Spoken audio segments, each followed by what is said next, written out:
우리가 만난 건 12년 전이었다. 그 당시 나 이준호는 서울 강남에서 가장 흔한 회계사였다. 안경을 쓰고 정장을 잘 입고 매월 월급을 꼬박꼬박 받는, 누구나 원하지만 누구나 될 수는 없는 그런 남자 말이다. 박현지를 처음 본 건 직장 동료의 소개였다. 그 당시 그녀는 27세. 패션 회사에서 마케팅 담당자로 일하고 있었고 밝고 세련된 외모에 말도 잘했다. 솔직하게 말하면 나는 한눈에 반했다.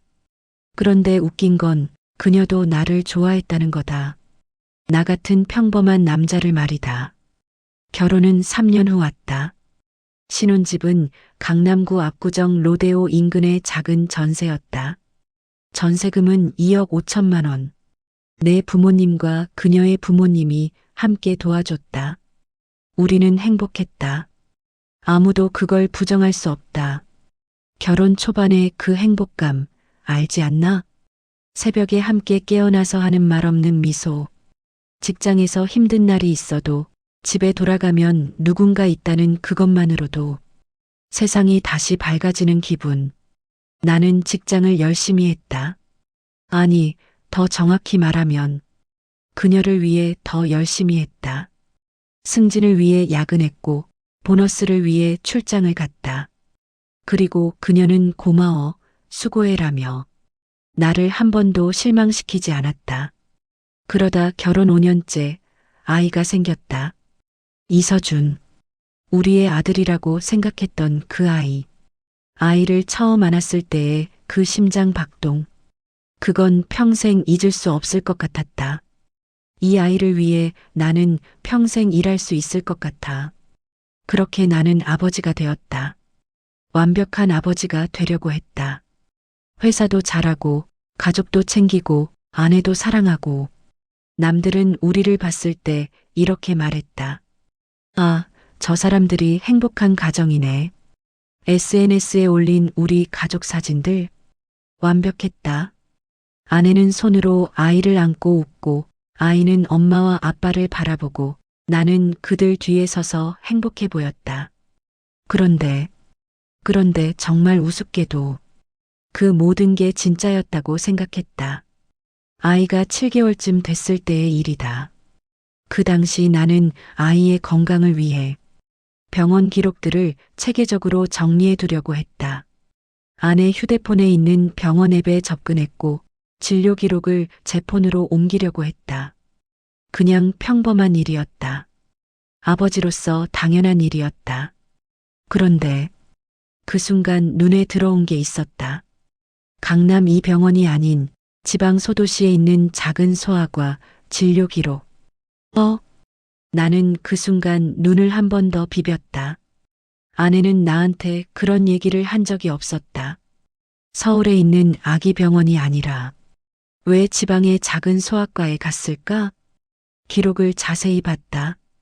진료 날짜 매달 2회, 진료 항목 건강검진, 예방접종, 동반 보호자 아빠. 나는 한순간 혼란스러웠다. 그러면 내가 간 건가? 하지만 기억이 없었다. 내가 지방에 가본 적이 있나? 없었다. 그렇다면 혹시 다른 남자가 함께 갔다는 뜻인가? 아니다. 그럴 리 없다. 진료 기록일 뿐이다. 의료 시스템 오류일 수도 있다. 하지만 그 순간부터 뭔가가 이상했다. 내 가슴 안에 작은 바늘이 꽂힌 것 같았다.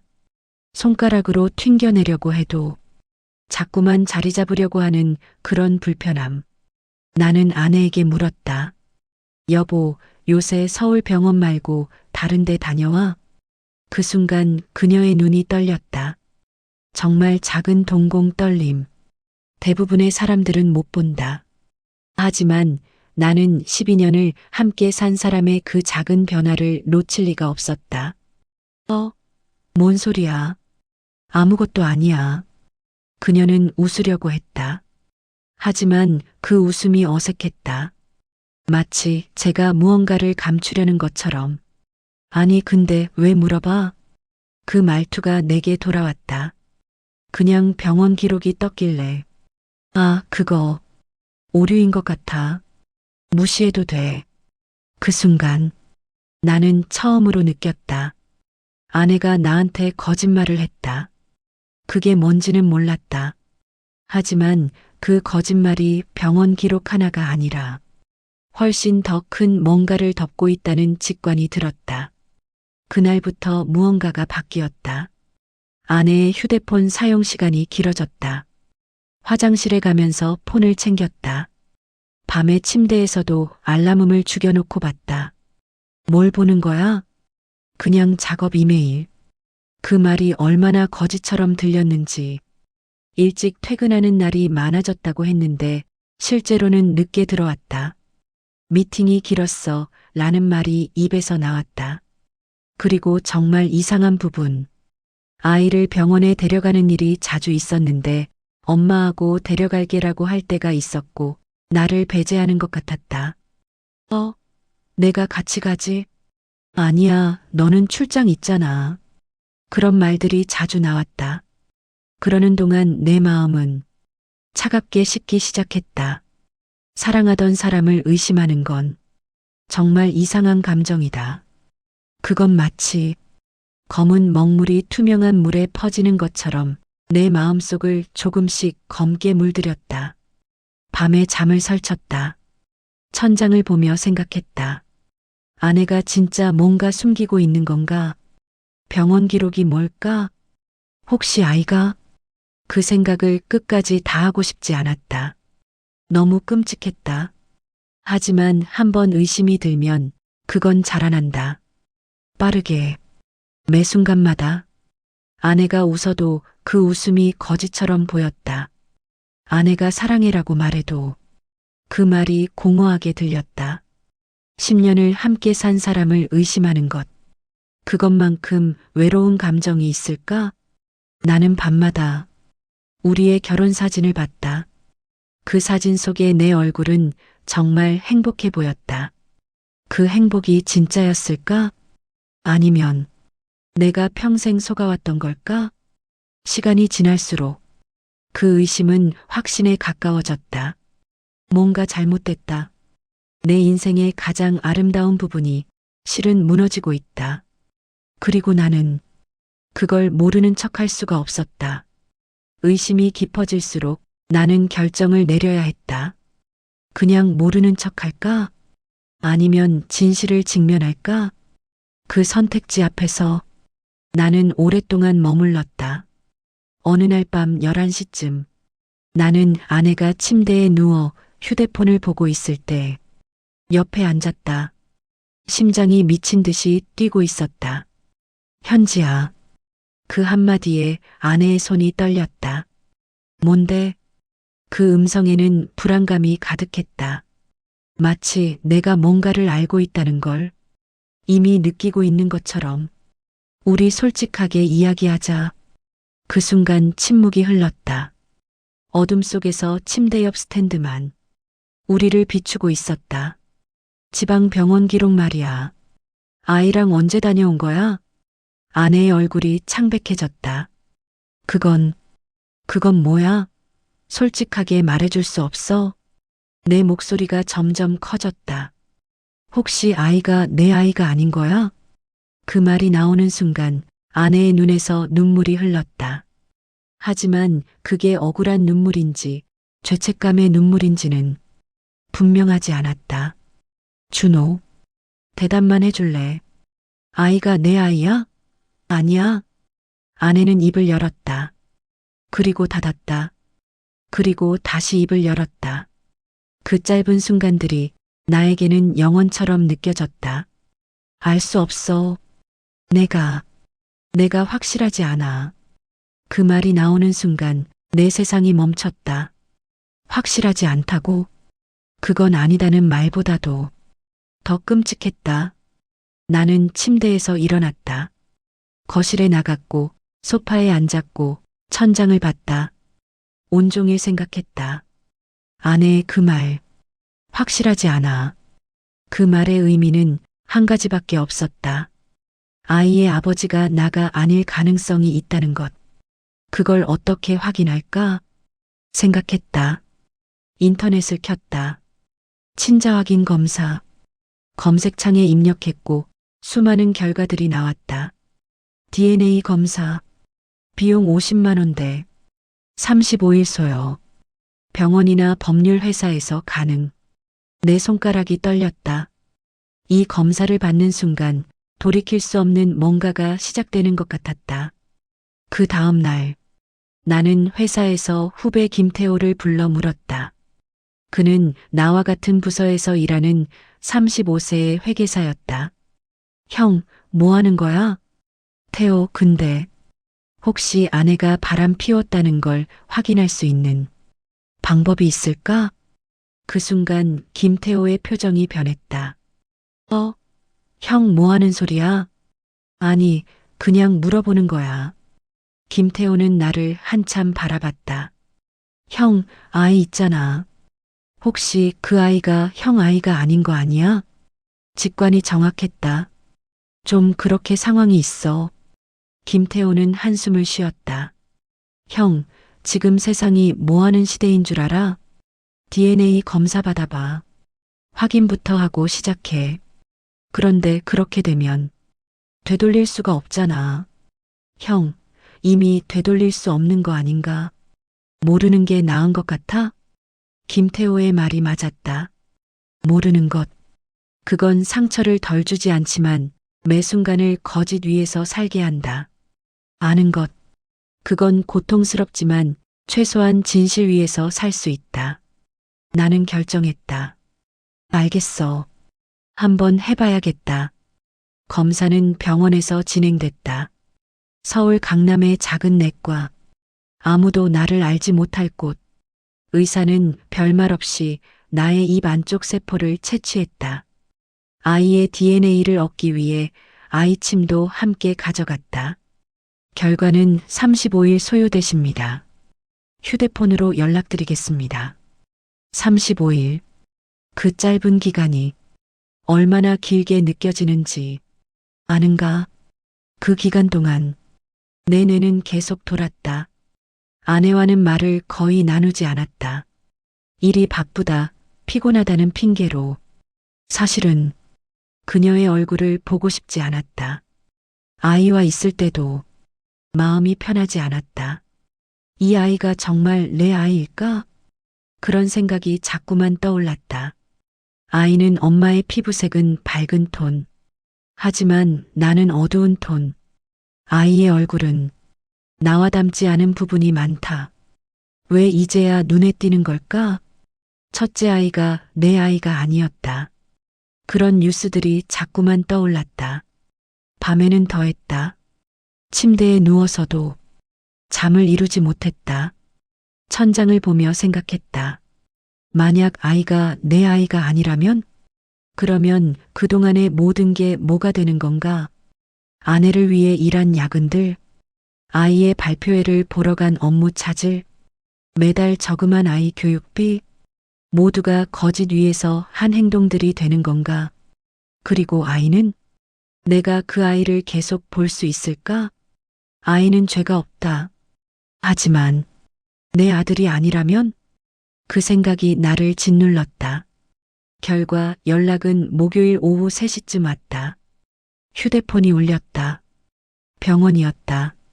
이준호님, 검사 결과가 나왔습니다.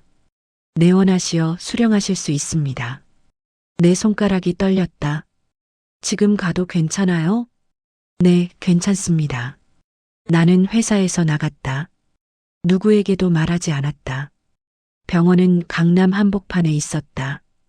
택시를 탔다. 그 택시 안. 나는 계속 손을 펼쳤다. 주먹을 쥐었다. 펼쳤다. 쥐었다. 20분이 걸렸다.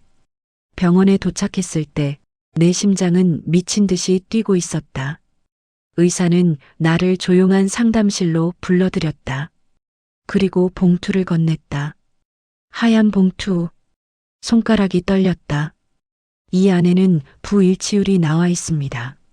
만약 0%라면 생물학적 아버지가 아니신 겁니다. 내가 봉투를 열었다.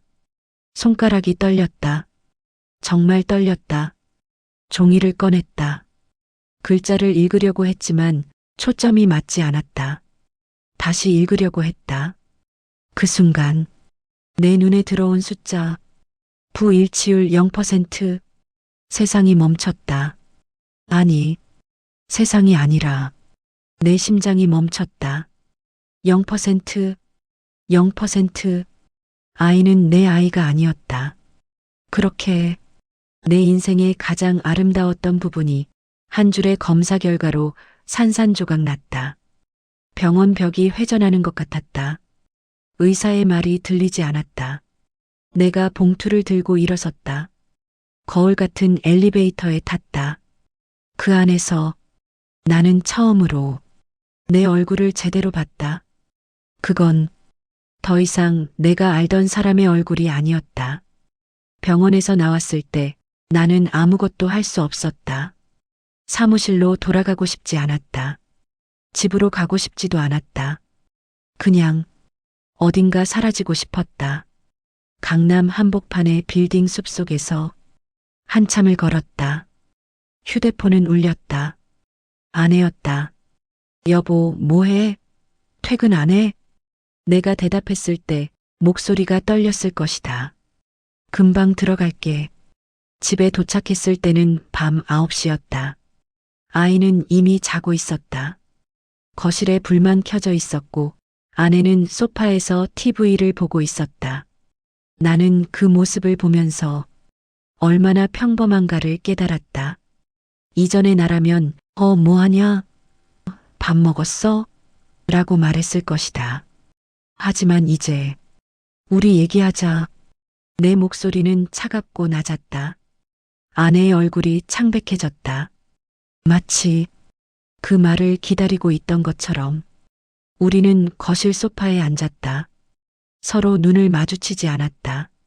나 검사 결과 받았어. 아내의 손이 떨렸다. 우리 아들, 내 아이가 아니더라. 내 목소리가 떨리고 있었다. 하지만 눈물은 없었다. 너무 충격이 커서 눈물도 흘릴 수 없었다. 아내가 입을 열었다. 그리고 닫았다. 뭐 할 말 없어? 여보, 내가.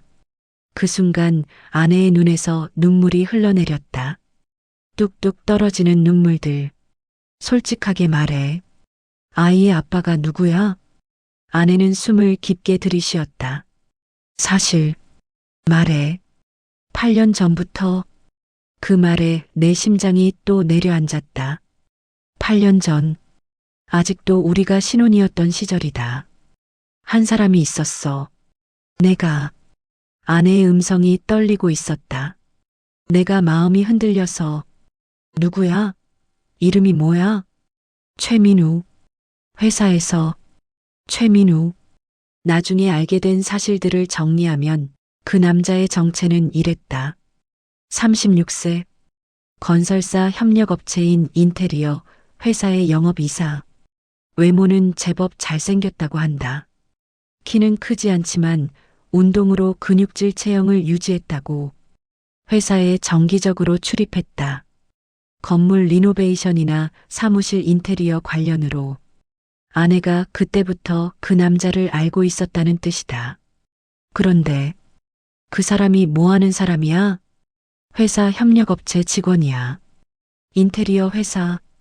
그리고 처음엔 정말 그냥 친절하게 대해주는 사람이었어. 내가 힘들어할 때마다 아내분 수고 많으신다고. 아내의 목소리가 계속 떨리고 있었다. 계속해. 그러다가 어느 날 따로 연락이 왔어. 개인적으로. 그 순간 나는 알았다. 그 남자가 뭘 했는지. 신혼 때 나는 우리 가정의 미래를 위해 열심히 일에 집중하고 있었다. 그렇다고 아내를 챙기지 않았던 건 아니었다. 그래서 그 남자가 뭐라고 했어? 그냥 힘든 것 같으니 밥이나 먹자고. 아, 미쳤다. 내가 탁자를 내려쳤다. 아내가 움찔했다. 진정해. 진정하라고. 10년을 산 사람한테 뒤통수를 맞고 진정하라고. 내 목소리가 높아졌다. 그 남자 뭐 하는 남자야? 인테리어 회사. 이름? 연락처? 어디 사는데? 여보, 진정해 제발. 진정해? 우리 아이가 내 아이가 아닌데 진정하고 있어? 거실의 침묵이 무거워졌다. 아내는 울었다. 단순히 우는 게 아니라 온몸을 떨며 울었다. 하지만 나는 더 이상 그 울음이 미안한 울음인지 자기 죄책감의 울음인지 아니면 적발된 후의 눈물인지 판단할 수 없었다. 나는 아내에게서 최민우에 대한 모든 정보를 끌어냈다. 회사명 미래 건설 협력사 정확히는 인테리어 서브 컨트랙터, 나이 36세, 연락처 10으로 시작하는 휴대폰 번호, 주로 만났던 장소 카페, 호텔, 모텔. 모텔? 그건 몇 번? 아내는 대답하지 않았다. 몇 번이야? 나도 정확히 몰라. 그 순간 나는 진짜로 무릎이 꺾이는 기분이 들었다. 그게 무슨 말인가? 8년을 그 짓을 했다는 건가? 그리고 아이는 3년 전부터는 아이 병원에 데려가 달라고 했어. 아이를 봐야 한다고. 왜? 자기가 아빠라는 걸 느끼고 싶다고. 그 순간 내가 본 그 지방 소아과 기록. 그게 그거였구나. 다른 남자가 우리 아이를 데리고 다니다니. 그 남자가 그 아이를 자기 것처럼 여겼다고? 나는 거실에서 일어섰다. 지금 뭐 하는 거야? 아무것도 못해. 그냥, 아무것도 못해. 나는 방으로 들어갔다. 아내는 계속 우는 소리가 들렸다. 거실에서 혼자. 그 밤 나는 아내에게 다시 물었다. 이 남자 아직도 만나? 아니야. 최근에 끝냈어. 언제? 2주 전. 2주 전. 내가 병원 기록을 발견한 그 직후였다. 아내도 뭔가 이상함을 느꼈던 걸까? 아내가 움찔했다. 그 사람이 나한테 그래. 저도 다른 분 있어요. 그 순간 나는 말이 없었다. 아내가 그런 남자를 8년을 사귀었다는 거다. 자기 외에도 다른 여자가 있는 남자를 알면서도 계속 만났다는 거다. 그런데도 만났어? 미안해. 아내는 무릎을 꿇었다. 진짜로. 침대 옆에서 무릎을 꿇고 울었다. 아이만은 제발 버리지 마. 나는 아내를 보지 않았다. 천장을 봤다. 내가 버린 게 아니라 내가 버린 거야. 우리 가정을 버린 거야. 이 아이를 버린 거야. 그리고 나를 버린 거야. 여보, 아내가 아닌 내가, 엄마가 아닌 그냥 한 여자가 다른 남자를 8년을 만났다는 게 얼마나 끔찍한지. 아니, 거실에 불빛만 침실에 들어와 있었다. 그 불빛 속에서 나는 아내의 후회하는 얼굴을 봤다. 하지만 이미 돌이킬 수 없었다. 이미 너무 많은 것들이 이미 무너져 있었다. 그 밤 나는 아무것도 하지 않았다. 화내지도 않았다. 욕도 하지 않았다. 폭력도 부리지 않았다. 그냥 침침한 침실에 누워서 천장을 봤다. 그리고 생각했다. 이제 어떻게 할까? 이혼? 그건 너무 쉽고 명백한 해답이었다. 눈에 넣어도 아프지 않던 우리 아들이 내 아이가 아니라니. 배신감만이 밀려왔다. 판사 앞에서 위자료 얘기하고 양육권 얘기하고 법적으로 끝낼 수 있다. 하지만 그건 너무 편한 방법이었다. 너무나 편한 방법. 아내는 이혼하고 나갈 거다. 다시 새 남자를 만날 거다. 그 최민우라는 남자도 어딘가로 사라질 거다. 그리고 결국 나 혼자만 이 상처를 안고 살 거다. 아이의 정체를 아는 이 상처를 안고 아이는 뭐가 될까? 나와의 관계가 끊어지면 그 아이는 어떻게 될까? 그 최민우라는 남자가 아버지 역할을 할까? 아니면 그냥 버려질까? 생각하면 할수록 이혼은 답이 아니었다. 아내를 처벌하는 것도 아니었다. 그렇다면 내가 할 수 있는 게 뭐가 있을까? 침대 옆에 시계. 새벽 3시 47분. 나는 그때부터 조용하게 계획을 세웠다. 누구를 위한 계획이었을까? 처음엔 그 최민우를 위한 복수라고 생각했다. 하지만 점점 생각이 깊어지면서 나는 깨달았다. 이건 나 자신을 위한 것이었다. 나는 더 이상 피해자로 살고 싶지 않았다. 피해자에서 벗어나는 유일한 방법. 그건 진실을 드러내는 것이었다. 그 다음 날부터 나는 아내와 거의 말을 나누지 않았다. 아침에 인사도 없었다. 밥을 먹을 때도 침묵. 저녁에 돌아와도 침묵.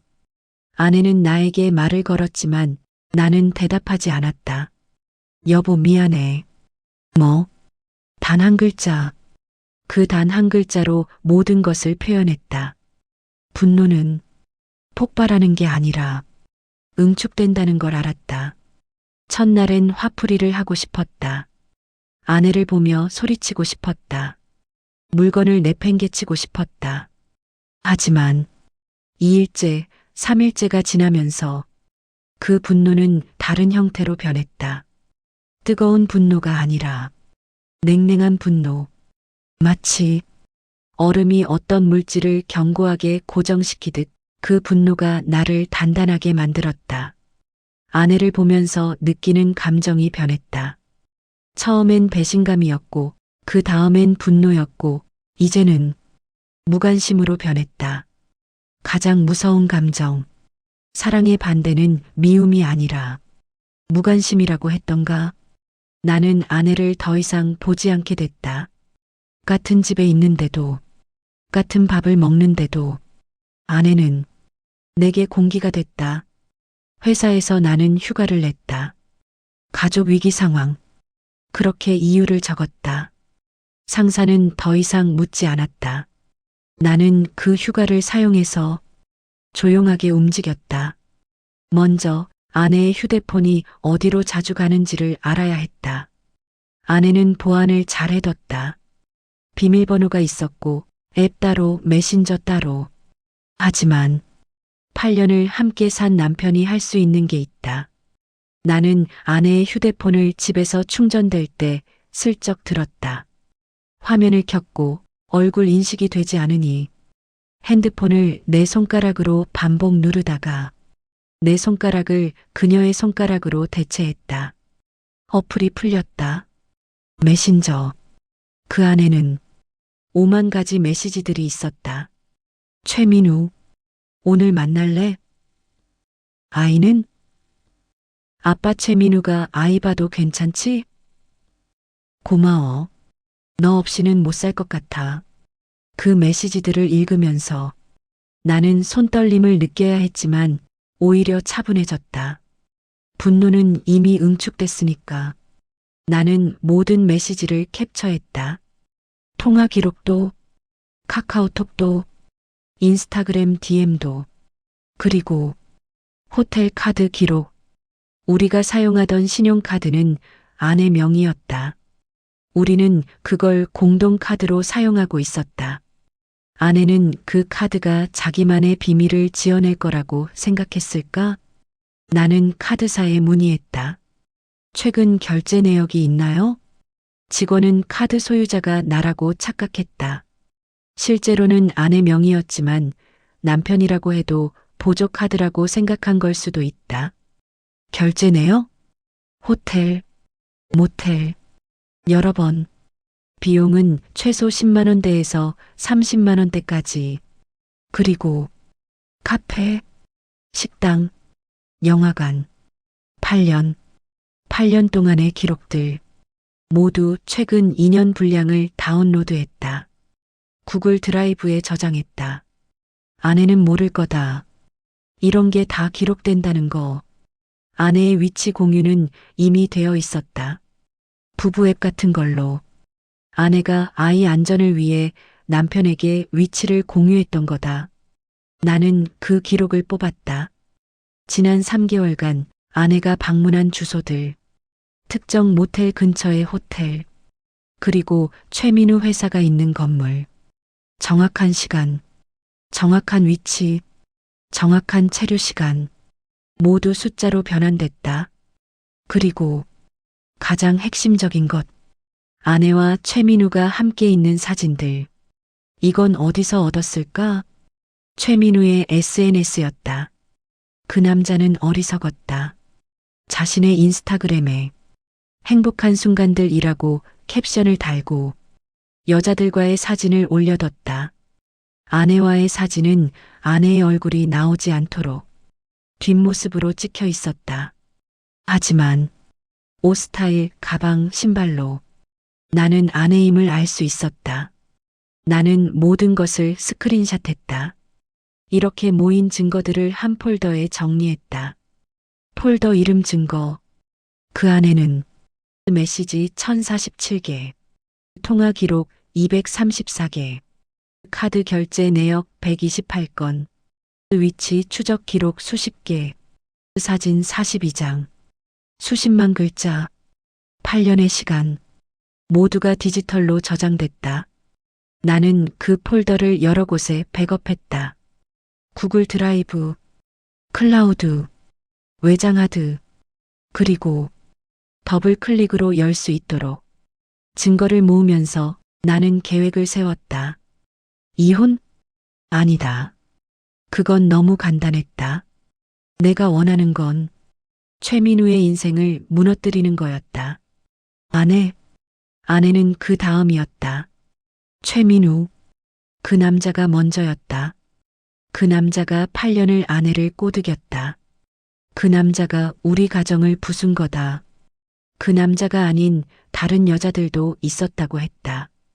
그렇다면 그 남자의 아내는? 내가 알아낸 정보 중에 최민우의 아내 이름도 있었다. 최유진, 34세, 초등학교 교사. 그녀도 남편의 외도를 모르고 있었을 거다. 아내처럼, 나처럼. 그렇다면 그 여자에게도 알려줄 권리가 있지 않을까? 그리고 최민우의 회사, 영업이사. 그렇다면 회사도 알아야 하지 않을까? 이런 남자가 회사의 신뢰를 받으면서 거래처 담당자들을 상대하고 있다는 게 얼마나 위험한 일인가? 거래처도 알아야 하지 않을까? 나는 종이에 적었다. 1. 최민우의 아내 최유진. 2. 최민우의 회사 본사 감사팀. 3. 최민우가 담당하는 거래처 대표들. 그리고 가장 마지막. 4. 최민우의 휴대폰 문자. 당신의 외도와 중혼죄에 대한 모든 증거를 보유하고 있습니다. 나는 아내에게 아무것도 말하지 않았다. 하루하루가 정상인 척했다. 아이를 데리고 공원에 가고 아내에게 밥은 챙겨 먹게 하고 회사 일도 계속했다. 하지만 내 심장은 이미 멀리 떠나 있었다. 아내는 눈치를 챘을까? 아내의 얼굴은 점점 창백해졌다. 여보, 뭐 하는 거야? 이렇게까지 무시할 거야? 나는 대답하지 않았다. 내가 미워? 정말 끝낼 거야? 침묵. 최소한 우리가 지낸 10년이. 아이가 뭐가? 내가 처음으로 입을 열었다. 아이는 내 아이가 아니잖아. 그런데 그 아이를 위해서 난 뭐 해줄 게 있어? 너는 이미 다 했어. 남편도 배신하고, 가정도 부수고, 아이의 정체도 감춘. 여보, 진짜. 그리고 난 이제 아무것도 해주고 싶지 않아. 침묵이 흘렀다. 아내는 울었다. 하지만 나는 더 이상 그 눈물이 의미 있다고 생각하지 않았다. 나는 그렇게 기다렸다. 증거를 모으고, 계획을 다듬고, 하나하나 검토하고, 모든 게 완벽할 때까지. 밤에는 아이를 봤다. 아빠가 널 버릴 리가 없지. 넌 죄가 없으니까.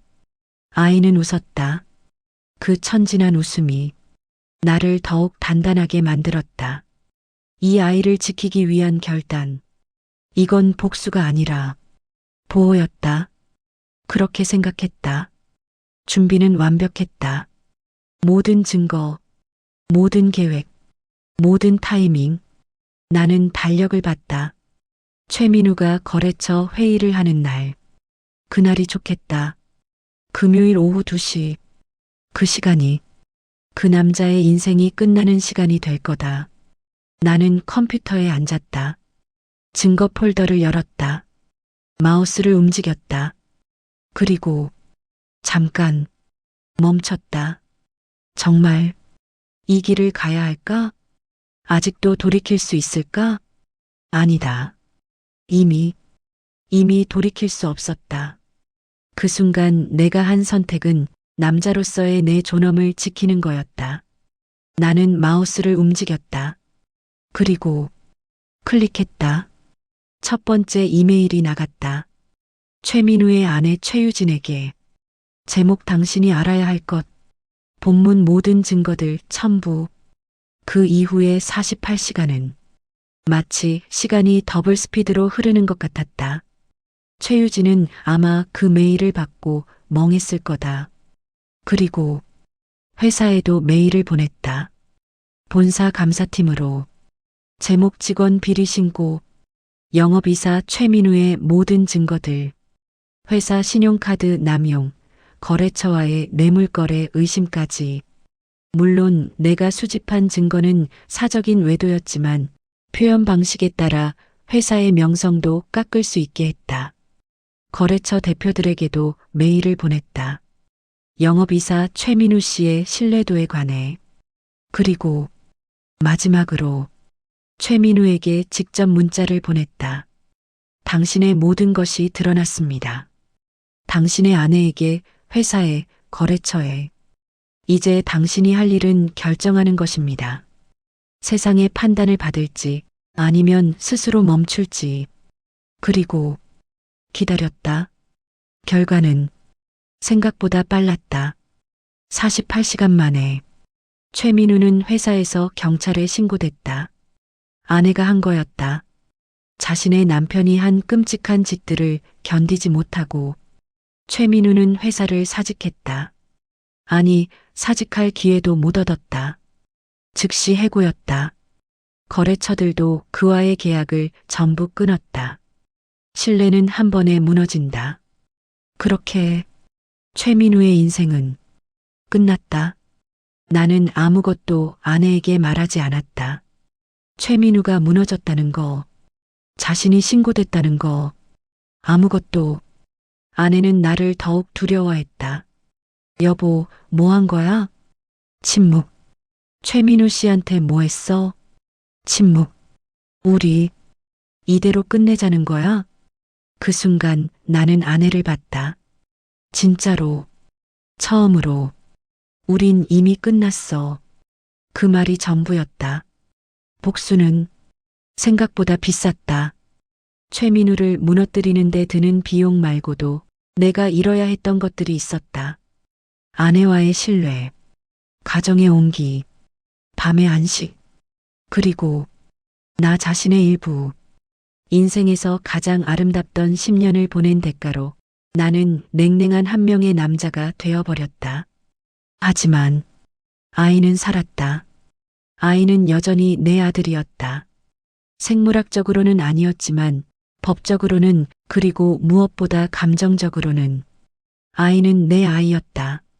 그리고 그것만으로도 충분했다. 최민우의 몰락은 내가 예상했던 것보다 훨씬 더 빨랐다. 그리고 훨씬 더 참혹했다. 도미노의 시작. 첫 번째로 무너진 건 회사였다. 최유진이 경찰에 신고한 후 회사의 본사 감사팀은 최민우의 모든 카드를 검토했다. 그리고 발견한 거다. 거래처 업체들과의 뇌물거래. 물론 대부분은 외도와 관련 없는 거였지만 내가 보낸 증거들로 인해 회사 내부에서 감시의 눈이 켜진 거였다. 최민우는 자살 충동에 시달렸다고 한다. 하지만 자살을 하지는 않았다. 대신 도망쳤다.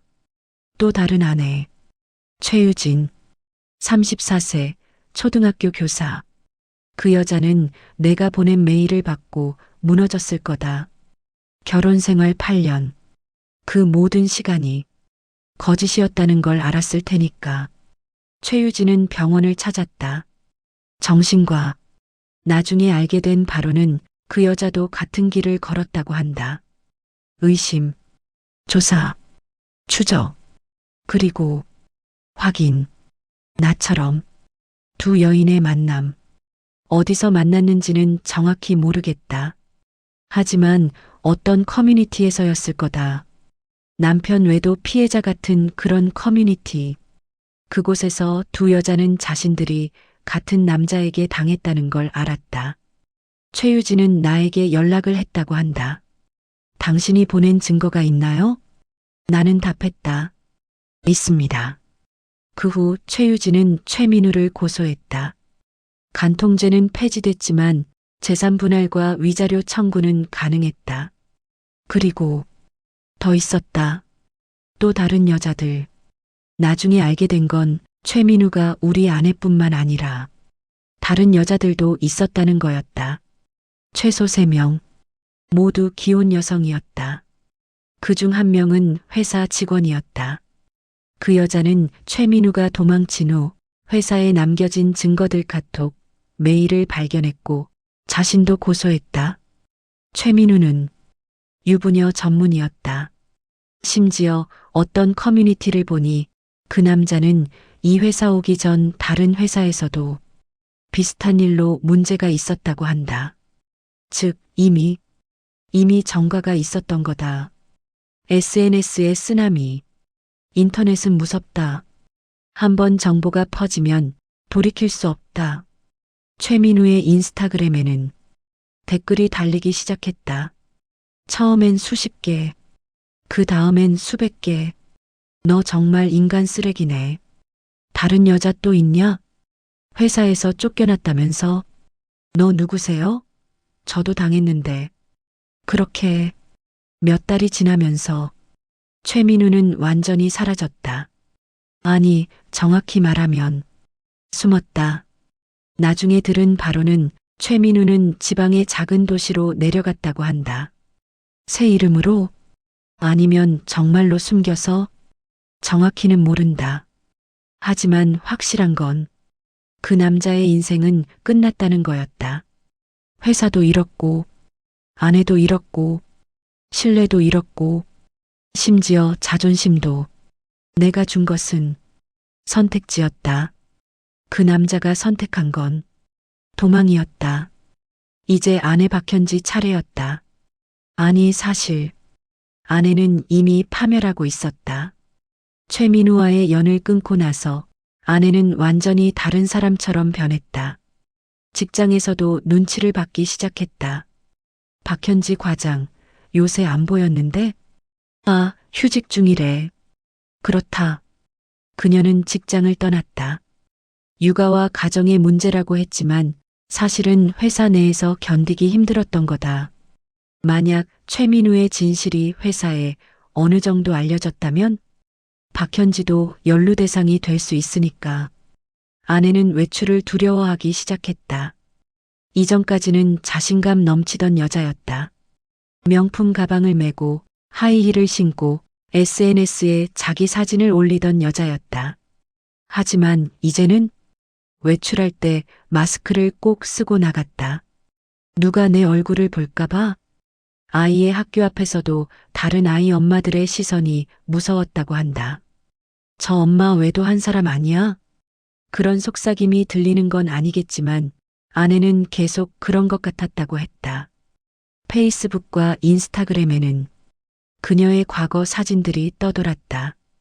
누군가가 아마도 최민우의 피해자 중 한 명이 올렸을 거다. 이 여자도 최민우와 있었대.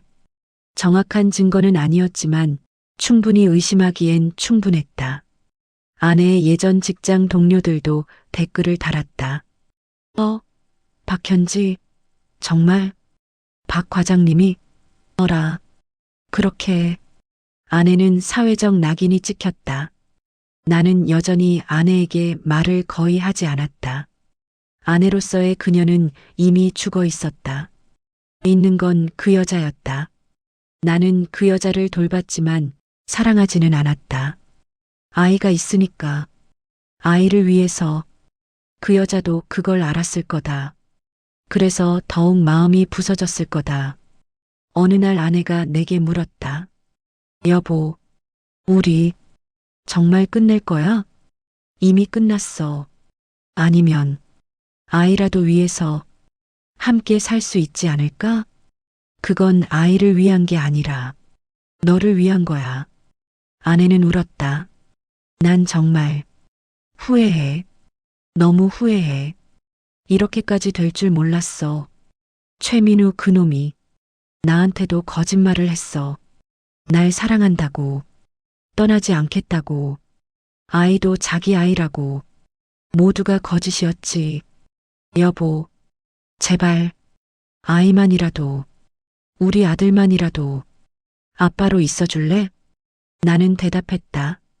아이는 내 아들이야. 그 순간 아내의 얼굴에 안도감이 어렸다. 최소한 아이만큼은 지켜진다는 생각에 아이는 뭔가를 느꼈을 거다. 가정의 분위기, 아빠와 엄마 사이의 거리. 어느 날 아이가 내게 물었다. 아빠, 엄마 왜 안 웃어? 아빠는 엄마 싫어? 그 순간 나는 눈물을 흘렸다. 처음으로 모든 분노가 빠져나가고 남은 건 슬픔뿐이었다. 아빠가 엄마를 싫어하는 게 아니라 많은 일이 있었어. 하지만 내가 아는 건 아빠는 넌 절대 버리지 않는다는 거야. 무엇이 있어도. 정말, 정말. 아이는 내게 안겼다. 그리고 속삭였다. 아빠 나 버리지 마. 아빠는 언제나 내 아빠다. 사람들은 이 이야기를 들으면 묻는다. 그럼 이제 뭐 하세요? 이혼할 건가? 아이 양육권은? 위자료는? 정확한 답은 없다. 하지만 내가 말할 수 있는 건 이 과정에서 내가 잃은 것들이 너무 많다는 거였다. 내가 얻은 건 최민우를 무너뜨렸다는 쾌감? 아니다. 처음엔 그래 보였지만 시간이 지나면서 그건 쾌감이 아니라 공허함으로 변했다. 지금 내 상황을 말하자면 법적으로는 아직 결혼 상태다. 하지만 부부는 아니다. 우리는 아이를 위한 2명의 동료이다. 주말마다 나는 아이를 본다. 아내는 계속 후회하면서 산다고 한다. 하지만 이미 돌이킬 수 없다. 최민우는 어디선가 살고 있을 거다. 새로운 이름으로, 아니면 같은 이름으로, 정확히는 모른다. 하지만 내가 아는 건 그 남자의 인생은 끝났다는 거였다. 박현지도 그 여자의 과거 모습은 이제 없다. 그리고 나도 변했다. 완벽한 가정이라고 생각했던 남자에서 냉철한 복수자로 변했다. 그리고 지금은 보호자로 살고 있다. 다만 한 가지 확실한 건 아이는 살았다. 생물학적으로 내 아이는 아니지만 법적으로, 감정적으로, 그리고 책임감 있게 아이는 내 아이다. 아이는 부모의 거짓 때문에 피해를 입지 않았다. 최소한 나는 그렇게 지키고 있다. 그런데 이상한 건 내가 파괴한 2가정, 최민우와 최유진의 가정도 파괴했고 박현지와의 가정도 파괴했다. 혹시 내가 한 게 너무 과했을까? 아니다. 라고 나는 생각한다. 왜냐하면 나는 단지 진실을 드러냈을 뿐이니까. 나는 거짓을 만들지 않았다. 거짓은 이미 있었다. 나는 단지 그것을 세상에 드러낸 것뿐이다. 그리고 그렇게 드러난 진실 앞에서 각자가 선택했던 것이다. 혹시 모르니 덧붙이자면 나는 복수를 후회하지 않는다. 하지만 복수 이후의 삶을 후회한다. 이렇게 냉랭하게 살아야 했나? 아이를 위해서라면 조용히 이혼하고 새로 시작하는 게 낫지 않았을까? 그렇다면 아이도 행복했을까? 아내도 조금 더 빨리 벗어났을까? 내 자신도? 하지만 지나간 것은 돌이킬 수 없다. 내가 한 선택, 내가 보낸 메일들, 그것들이 일으킨 파도들, 모두가 이미 역사가 되어버렸다. 최민우는 어딘가에서 숨어 살고 최유진은 그 경험 속에서 다시 살아가고 있고 박현진은 과거를 후회하며 살고 나는 아이를 보호하며 살고 있다. 1년이 지났을 때 아내는 내게 이혼을 청했다. 이렇게 사는 것도 아이한테 좋지 않을 것 같아. 나는 동의했다. 법원에서 합의 이혼을 진행했다. 아이 양육권은 내가 가졌다. 아내는 월 양육비를 낸다. 그리고 주말에 아이를 만난다. 처음엔 어색했지만 지금은 어느 정도 안정됐다. 최민우의 그 이유는 나는 모른다. 하지만 때론 생각한다. 그 남자가 정말 반성하고 있을까? 아니면 또 다른 아내를 찾아서 같은 짓을 반복하고 있을까? 최유진은 그 여자는 이혼했다고 한다. 그리고 아이와 함께 새로운 삶을 시작했다고. 나와 비슷하게. 박현진은 그 여자는 지금도 자신의 실수를 되새기며 산다고 한다. 새로운 남자를 사귀지도 않고 조용히 일을 하며 주말마다 아이를 만난다. 누군가는 이 이야기를 들으면 이렇게 생각할 거다. 남편이 정말 잘했네. 저 여자 딱 맞다. 누군가는 이렇게 생각할 거다. 그렇게까지 복수할 필요가 있었나? 누군가는 이렇게 생각할 거다. 그래도 아이가 문제네. 아이가 진짜 피해자지. 모두 맞다. 그리고 모두 틀렸다. 이건 단순한 복수 이야기가 아니다. 이건 신뢰의 붕괴와 그 이후의 선택에 관한 이야기다. 나는 여전히 아이의 아버지다. 아이는 여전히 내 아들이다. 그 이상도 이하도 아니다. 배신은 한 가정을 무너뜨린다. 하지만 진실은 결국 모든 것을 드러낸다. 그리고 그 진실 속에서 각자가 만드는 새로운 삶이 있다. 지금은 2025년. 그 일이 있은 지 3년이 되었다. 3년 후의 현재. 시간은 치유한다고 했다. 그건 사실이다. 하지만 완전히 치유하지는 않는다. 상처는 남는다. 단지 그 상처가 더 이상 흘러내리지 않을 뿐이다. 아이의 변화. 이서준은 이제 10살이다. 4학년. 그 아이는 더 이상 아빠의 아이가 아니다. 이제는 자신만의 아이가 되었다. 처음엔 가정 해체에 충격이 있었다. 엄마 아빠가 따로 산다는 게 그 정도의 충격일 줄은 모르고 있었다. 6살 아이의 뇌에서는 아빠가 엄마를 떠났다. 이렇게밖에 해석이 안 되니까. 하지만 시간이 지나면서 아이는 이해했다. 엄마 아빠가 따로 살지만 둘 다 자신을 사랑한다는 걸. 새로운 일상. 월요일부터 금요일까지는 나와 산다. 주말은 엄마와 산다. 처음엔 엄마가 아이를 거절할까봐 두려웠다. 하지만 아내는 그러지 않았다. 아내는 아이를 놓지 않았다. 자신의 죄를 아이에게 지우지 않기 위해서. 아이는 그걸 알았을까? 아직은 모를 거다. 하지만 나중에는 알게 될 거다. 엄마가 얼마나 절실하게 자신을 사랑했는지. 학교에서의 아이. 요즘 아이는 학교에서 잘 지내고 있다. 선생님도 그렇게 말했다. 이서준 학생, 참 밝고 착해요. 친구들도 많다. 한 가지 다행인 건 가정 해체라는 게 그렇게까지 드러나지 않았다는 거였다. 요즘 사회는 한부모 가정도 흔하니까. 아이는 그냥 엄마 아빠가 따로 살아. 이 정도로만 친구들에게 설명했다.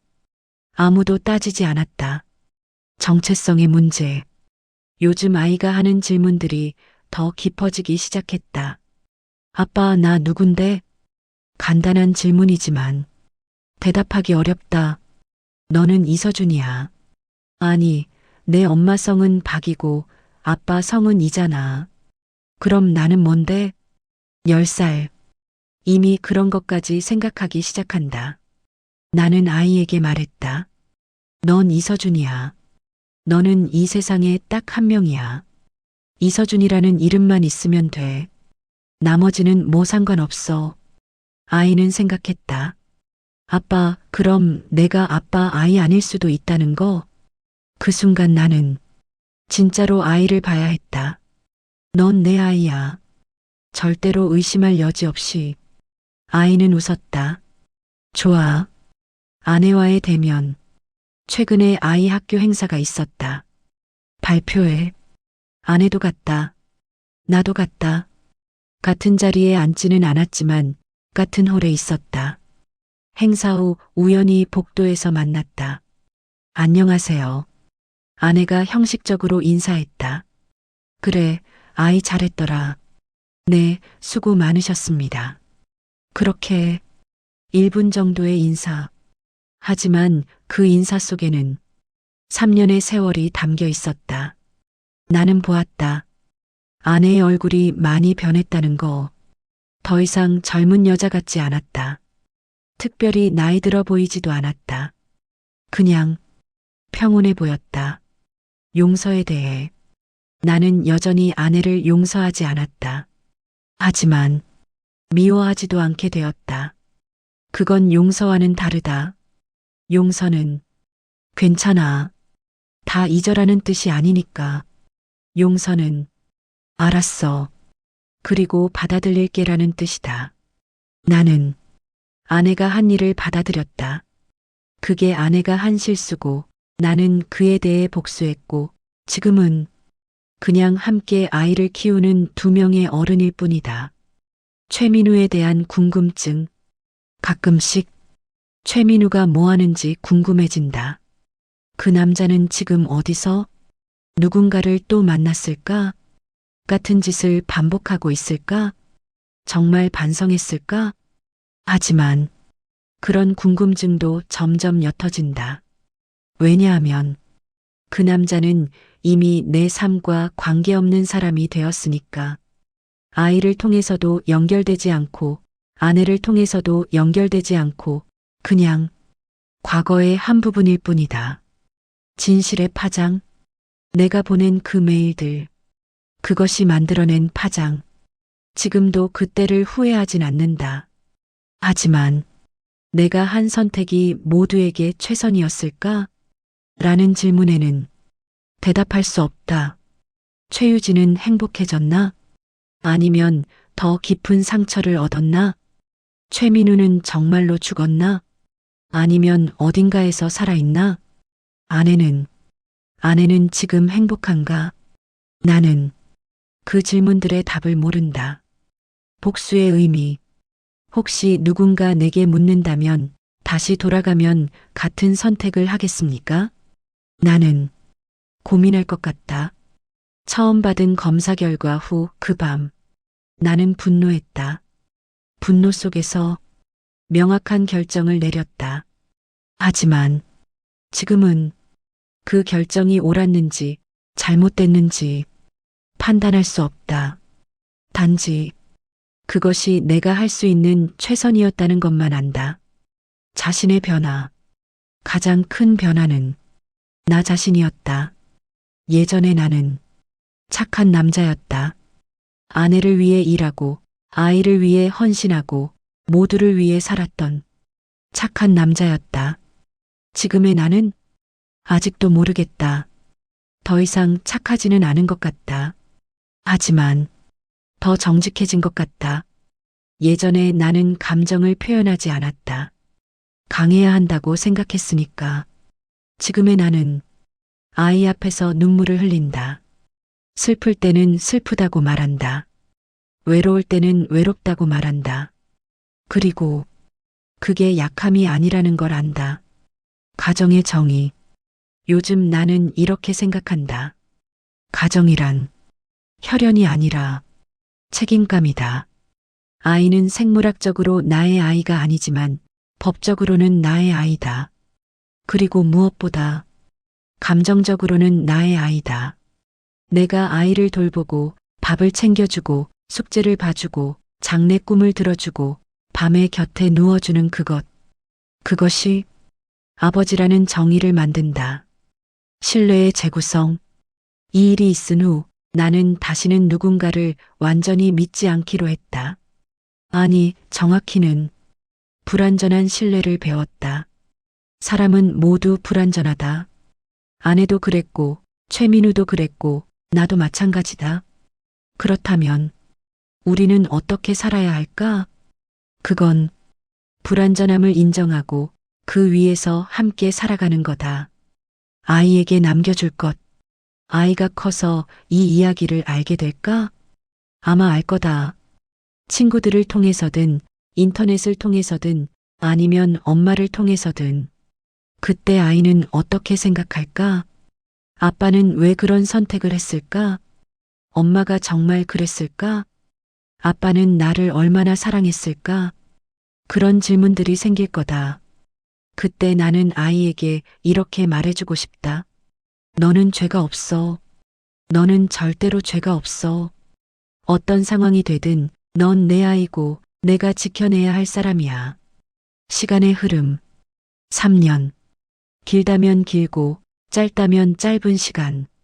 3년 전 나는 분노 속에 있었다. 2년 전 나는 공허함 속에 있었다. 1년 전 나는 무감각 속에 있었다. 지금의 나는 그냥 살고 있다. 최민우는 지금 생각해 본다. 최민우는 지금 무엇을 할까?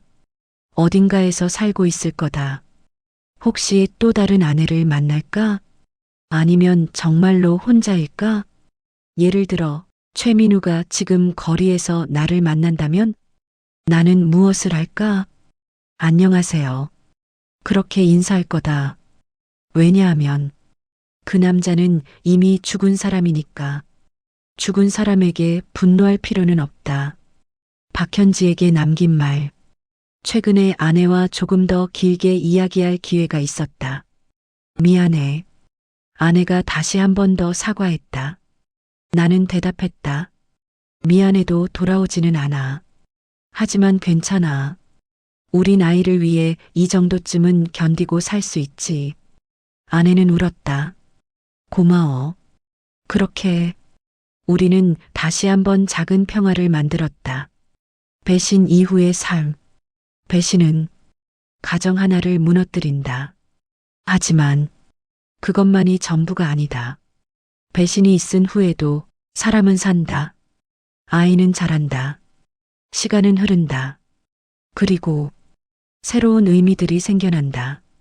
밤의 고백. 어젯밤 아이가 내게 물었다. 아빠, 왜 우리는 따로 살아? 그때 나는 진짜로 정직하게 대답했다. 아빠와 엄마는 여러 이유가 있어서 함께 살기가 어려웠어. 하지만 그건 넌 사랑이 없어서가 아니야. 엄마도 너를 사랑해. 아빠도 너를 사랑해. 그냥 어른들의 일이야. 아이는 생각했다. 그럼 아빠는 엄마를 사랑 안 해? 나는 한 번 더 생각했다. 사랑은 복잡해. 너도 나중에 알게 될 거야. 지금 여기, 이제, 우리는 이렇게 산다. 나는 주중에 아이를 키우고, 아내는 주말에 아이를 만나고, 아이는 두 부모 모두에게 사랑받으면서 자란다. 완벽한 가정은 아니다. 하지만 충분히 안전한 가정이다. 진실의 결과. 배신은 진짜 일어났다. 아내는 진짜 외도했다. 내 연남은 진짜 존재했다. 내 아이는 진짜 내 아이가 아니었다. 그 모든 게 진짜였다. 그리고 내 복수도 진짜였다. 마지막 깨달음. 지금 이 이야기를 듣는 사람들에게 묻고 싶다. 혹시 여러분도 배신을 당한 적 있나요? 있다면 이 이야기가 조금은 도움이 됐기를 바란다. 혹은 상처가 되지 않았기를 바란다. 왜냐하면 배신 이후의 삶은 선택의 연속이니까 그 선택들이 옳은지 그른지는 시간이 판단한다. 배신은 가정 하나를 무너뜨린다. 하지만 진실은 결국 모든 것을 드러낸다. 그리고 그 진실 위에서 새로운 삶이 시작된다. 마지막으로 아버지가 된다는 것에 대해 말하고 싶다. 아버지는 완벽한 남자가 아니다. 아버지는 실수를 하고 후회하고 때론 잘못된 선택을 한다. 하지만 아버지라는 것은 그런 불완전함 속에서도 아이를 지키려는 의지다. 나는 생물학적으로는 아이의 아버지가 아니다. 하지만 법적으로 감정적으로 책임감 있게 아이의 아버지다. 그리고 그것만으로도 충분하다. 지금 이 순간도 나는 아이와 함께 있다. 거실에서 TV를 본다. 아무 말도 없다. 그냥 함께 있다. 그런 순간들이 가장 아름답다는 걸 이제 안다. 배신은 끝나지 않는다. 상처도 끝나지 않는다. 하지만 그것이 내 인생의 전부가 되지는 않는다. 아이가 있기 때문이다. 그리고 시간이 있기 때문이다. 그리고 내일이 있기 때문이다. 그날 병원에서 건네받은 봉투를 열었을 때 내 심장은 그대로 멈춰버렸다. 부일치율 0%. 아이 아빠는 내가 아니었다. 그렇다. 내 아이는 생물학적으로 내 아이가 아니었다. 하지만 지금 3년이 지난 지금 아이는 누가 뭐라고 해도 내 아이다. 혹시 누군가가 나에게 묻는다면 후회하세요? 나는 이렇게 대답할 거다. 네 합니다. 하지만 그 후회 속에서 아이는 자랐습니다. 그리고 그것만으로도 충분합니다. 배신은 가정 하나를 무너뜨린다. 하지만 그 무너진 가정 위에서 새로운 무언가가 자란다. 그걸 우리는 지켜내야 한다. 이 이야기는 여기까지입니다. 함께 해주셔서 감사합니다. 행복한 하루 되세요.